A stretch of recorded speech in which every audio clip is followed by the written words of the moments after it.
السلام علیکم ویورز د انګلیسي لغات او جملې برخې ته ښه راغلاست. راځئ چې نن یو څو عمومي جملات په انګلیسي کې زده کړو چې زموږ ورسره په روزمره زندګۍ کې سر و کار دی، یعنی جنرال جملې چې جنرال په معنا د عموما ده یا عمومي. نو زموږ لومړۍ جمله ده give me a glass of water. ما ته یو ګیلاس اوبه راکړه.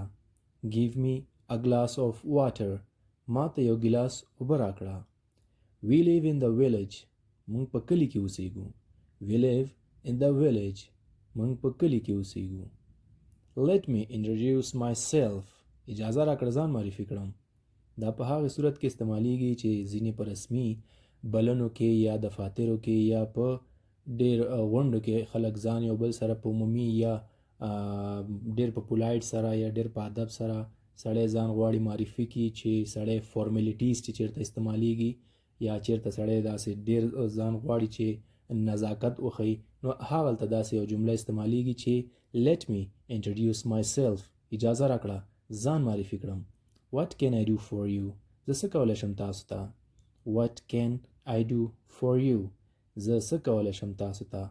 دا ډیری وخت کې مونږ یو چا ته هیله بخونکې خبره کوو یا یو چا ته نه غواړو چې هغه خفه شي، نو د هغې صورت کې مونږ دغه جمله استعمالولی شو چې هغه په مخ باندې یو خندای یا زما په مخ باندې یو خندای چې هغې ته مونږ ډېر په داسې په نزاکت او په ادب سره دغه خبره وکړو چې what can I do for you.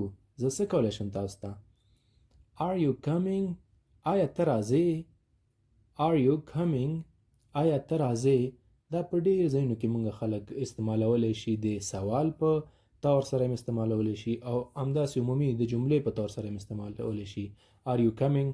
آیا ته راځې. are you coming. آیا ته راځې. ستا دا غواړي چې ستا دا کم سوچ چې دی دا کومه نظریه چې ده دا خپله دوی واوري چې آیا ته موږ سره راځې یا ستا اجازه ده چې ته راځې که نه راځې چې موږ پوه شو. put on the shoes. بوټان دې واغونده. put on the shoes.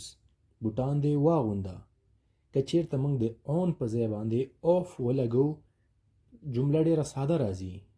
اوف که چیرته ولګول شي جمله صرف دومره تغییریږي چې بوټان دې وباسه.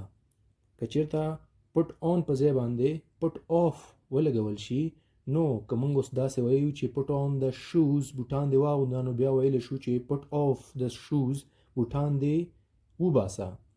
نو اوس دلته د جمله کې ویل کېږي put on the shoes. بوټان دې واغونده. د لا زیاتو انګلیسي جملاتو د زده کړې لپاره زموږ چینل در سره سبسکرایب کړئ.